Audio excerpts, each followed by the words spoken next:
那个针笔实在太细了，用这个细的电线呢、越细的电线哦，左边要有握把的地方，然后那个把它折弯，穿过那个针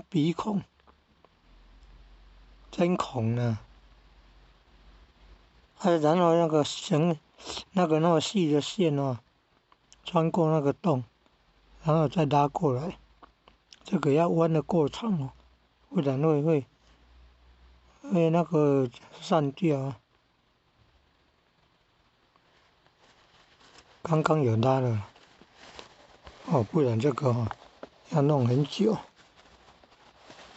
这个穿个线哦要穿很久。刚刚就是用这样拉过来的。